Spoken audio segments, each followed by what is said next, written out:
So I always make a whole lot of pro wrestling analogies whenever I'm talking about Trump and MAGA because to me, the two just go hand in hand. Back in the 90s, there was a brand of wrestling started up called ECW, Extreme Championship Wrestling. And what ECW did was they just took it to another level. They came out and they put a guy through a table, and that got a pop from the crowd. And then they climbed up on top of a 10-foot ladder and jumped off of it through a table, and that got a pop from the crowd. Well, in order to one up that, you would have to stack two tables on top of each other and climb a 20-foot ladder. And pretty soon they were setting the tables on fire. And pretty soon they were jumping off the balcony because you have to keep upping the ante if you want to keep people coming back. And I swear, when I watch Trump rallies, I say to myself, he's just ripping off ECW. He's taking it up a notch with every rally.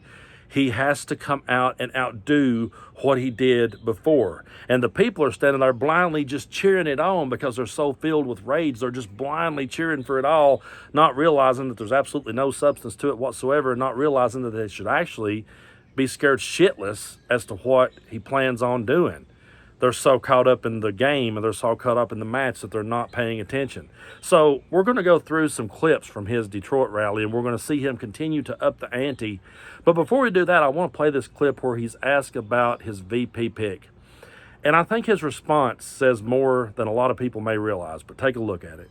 But when it comes to choosing a vice president, sir, how important is executive experience, whether it's in business like yourself or in government? Well, I think it's very important. It's something that comes natural to some and it comes very unnaturally to others, but executive experience is important. But a president is sort of covers all aspects. It's politics, it's executive and knowing what to do and knowing the feel of a nation and the touch and all these different qualities. You need everything. And Tim is a very good man, and we have a lot of good people that we're looking at, and we'll be announcing probably during the convention. But the most important thing, and I've said this quite a bit, and I guess a lot of people would say it, is if something should happen, something bad, I guess, it would have to be. But if something should happen, we have to have somebody that can step right in and do a great job as president. That's the most. Secondly, if they can help get you elected, that's good. But typically that never happens. It's up to the president or the one running for president. If you look back in history, you'll see virtually no vice president that made that much of a difference in terms of the election. The most important thing you can do is get somebody that will be a great president just in case it should be needed. Now, as we move forward in these clips, we're going to see a whole lot of cases where Donald Trump does not know what he's actually talking about, but he tries to fill in the blanks with a bunch of random bullshit. And at the end of the day, the moral of that story is he doesn't care who the VP pick is. He truly doesn't, because he's in charge. He doesn't need anyone telling him what to do. He will be the one in charge. He only needs someone there to be second in line, worst case scenario. That's essentially what he's saying. He doesn't care about a vice president, because he's the guy that says he would like to be dictator for one day. He's the guy that says he would like to terminate the Constitution. So why would he ever give a damn who was second in line? He's the guy that stood back and said that his vice president the first go around didn't have the courage to steal the election. And he had people outside chanting, "Hang Mike Pence." So do you think he really gives a damn one way or the other about the VP? No. I just have to pick somebody because if I don't, worst case scenario, someone's got to step up if something were to happen to me. But in this next clip, folks, I couldn't stand there. I'm just going to be brutally honest with you. I couldn't stand there no matter if I was a Republican or what the case may be. There's no way I could stand there and hear this amount of verbal diarrhea just spew from his mouth and not call it out and be like, what in the hell is this guy going on about? But apparently he's having a hard time washing his hair in the shower. That's what I'm getting out of it. Go into a new home where you have a shower where the water doesn't come out of the shower head. They put a restrictor on. I took all the restrictors off. I took them off. I've had the experience. I take a shower. I want that beautiful head of hair to be nice and wet. Lather. I want it to be lathered beautifully. And I get this best stuff you can buy and I dump it all over. And then I turn on the water and the damn water drips out. Takes me. I can't get the stuff out of my hair. It's a horrible thing. No, it's terrible. Oh, you turn on the sink and the faucet. You turn it and no water, practically no water comes. So you leave your hands under there. You're trying to get the water. Well, revoked all of that stuff. Just like in pro wrestling, they're sitting back right there cheering for the show. Did you hear people actually whistling at him when he mentioned lathering up his beautiful head of hair? He had people giving cat calls and whistling in the crowd because they're sitting back cheering on this bullshit, this nonsense, this stuff that has no substance to it whatsoever, this stuff that is not normal in any world we could ever possibly exist in. This isn't normal, but they're standing there cheering for it, and he keeps up in the ante. And for whatever reason, this moron has got an obsession with batteries now. And he's back to talking about batteries in the Army. I mean, I can't even believe I'm rolling this one, but go for it. They want to make them now electric so that when you go into enemy territory and you obliterate the enemy and you knock down and those tanks are firing, you do it in a environmentally friendly way. The problem with the Army tanks, like cars and like trucks, the problem is that you would have to bring a battery pack along. You're going to pull it like a little wagon, like a child pulls a wagon. So they want to build a Army tank, but you know, the battery is very big and very heavy, much heavier than a thing called diesel, much heavier than diesel fuel. And you got to see this tank. It's like a wagon, and there's a big thing that is pulling in the back. And even with that, it doesn't go far, and lots of bad things happen, like it doesn't take cold weather very well, and it's really bad in heat.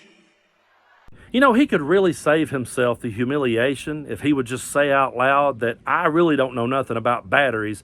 I'm just in bed with the oil and gas industry. I'm just saying something to coddle to them. I'm just trying to cater to them. You don't have to sit and talk about your uncle at MIT. And you don't have to sit and make a complete and total fool of yourself. Just say it out loud. You have no problem saying the rest of it. So just go for it. They're going to cheer for you anyway. It's not like they're going to boo at this point. You can say whatever you want to. You can tell them that, you know, hey, I don't care if you pass out from the heat. Just vote for me. Just live long enough to vote for me. That's still cheering on. So it doesn't matter. I mean, he could just go ahead and say out loud, I'm here to kiss the oil and gas industry's ass instead of wasting everyone's time and humiliating yourself by ranting on and on about batteries. And he has the gall to turn around and say, after the two clips we just heard, the water clip and the battery clip, he has the gall to call out Biden for decline. But, oh, he's going to. Check it out. He doesn't even know what the word inflation means. I don't think if you gave him a quiz, I think he should take a cognitive test like I did. I took a cognitive test, and I aced it. Doc Ronnie Johnson, does everyone know Ronnie Johnson, congressman from Texas? He was the White House doctor. And he said I was the healthiest president he feels in history, so I liked him very much immediately. In fact, he said if I didn't eat junk food, I would live to 200. That's what he said. But I said, Ronnie, should I take a test? He said, well, you know, it's Walter Reed. It's sort of a public hospital. If you don't do well, they're going to find out about it. I said, well, you know, like I'm a smart person. How tough is it? He said, it gets very tough as you get to the middle of it.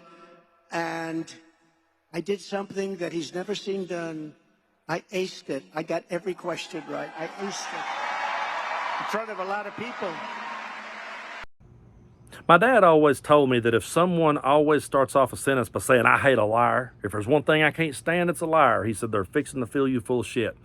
If someone sits back and constantly talks about how they can't stand a thief, they're more than likely a thief. And in our part of the world, if somebody sits around and talks about people drawing off the government and demonizing them for it and belittling them for it, there's a good chance they're getting a check in the mail every month.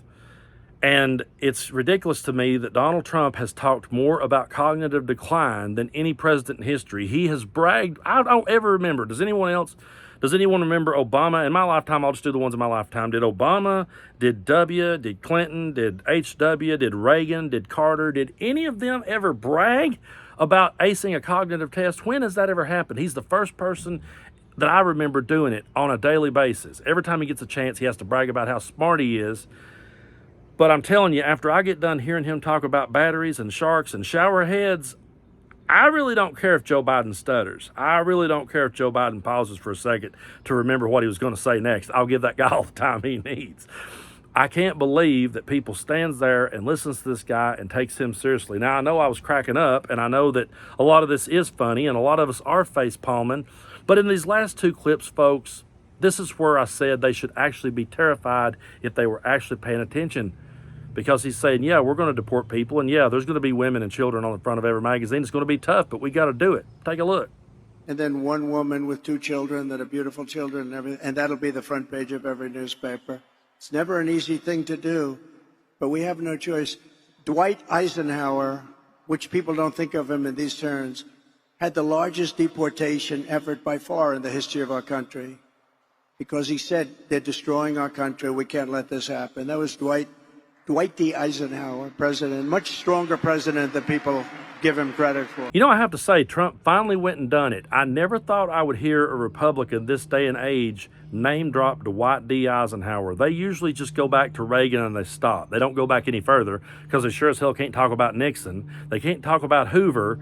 And they don't talk about Eisenhower, and a lot of the reason for that is because Eisenhower did have a lot of progressive viewpoints, and he was on record saying how that we should never get rid of Social Security, how we should never get rid of Medicare. He was talking about those things back then, and he also taxed the hell out of the rich. Dwight Eisenhower was on record saying that trickle-down economics will not work. He was on record as saying you have to give people at the bottom money, and if they spend it, it will come back to you. If you give the people at the bottom the money, they'll spend it and you'll get it back. That was his idea of economics, but they never name dropped Dwight D. Eisenhower. The only time they name him is when it comes to deportation. Now they've figured out a way they can say his name, but they're never going to say his name on any of those other issues. And if I quoted him and didn't tell where the quote come from, they would call the quote socialism. They would call him communism. They would say that he was some kind of radical left, evil Democrat. But this last clip, folks, I saved it for last because it's the one that I think really should alarm more people. It may, you know, I know it's going to go over the MAGA people's head. And a lot of people may hear this next one and go, what's the big deal, Brando? Well, it is, because he's telling people when they go vote to watch their vote to make sure that it counts. Take a look at this. You got to watch your vote because they destroy votes. They terminate your vote. They do all sorts of things. Watch your vote. You can... I had a really good conversation in a live stream with Denver Riggleman. Go to my channel and check it out. I highly recommend it. It's one of my favorite interviews that I've done so far. And when I asked Denver if he was worried about another January 6th type event happening, he said that his biggest concern was what was going to happen on Election Day at the ballot box, how these people were going to react. Because he's out there telling them, watch your vote. They're going to steal it from you. And if there's a way that they can rock the boat, no pun intended here, if there's a way that they could rock the boat on Election Day and cause hysteria at certain polling places, it could absolutely turn the whole thing into a giant clusterfuck and could put us in a place where we're trying to sort everything out. And folks, that's why I keep saying this election can't be close. Joe Biden needs to bring it, and Joe Biden needs to win it.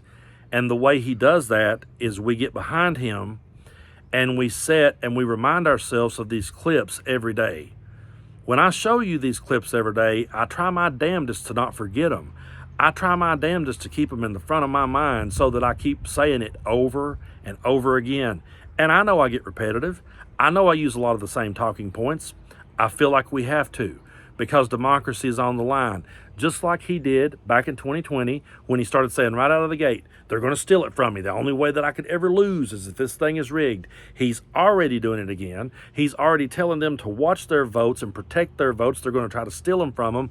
And he's sitting back, as unhinged of a maniac as he is, his crowd is even more so unhinged maniacs. And there is dudes sitting in their basement right now plotting what they're going to do on Election Day to make sure their vote doesn't get stolen. I don't think people really truly sees the seriousness of that claim. He's not talking about, when he talks about election integrity, he's the one that's trying to destroy that integrity. He's the one who has tried to destroy that integrity. And I know I use these words a lot, but he is gaslighting us, and he is projecting exactly who he is when he starts saying, watch your vote, because they're going to try and steal it. How many of you honestly thinks that this guy could ever play fair? How many of you honestly thinks that this guy could ever lose fair? And circling back to the beginning of this video when I was talking about ECW, Extreme Championship Wrestling, I don't even know why the referee was there. Really, he was only there to count to 3. because there were no rules, there were no rope breaks, there were nobody was getting penalized for a chair shot. They could do whatever the hell they wanted. All the referee was there to do was count 1, 2, 3. And in MAGA's world, Donald Trump just wants to be there. He wants to be in control. There are no rules. He just needs his audience to continue to count 1, 2, 3 in unison and stand behind him. And if he's ever done a good job at anything, that's the only thing he's ever been good at, is figuring out how to grift the gullible.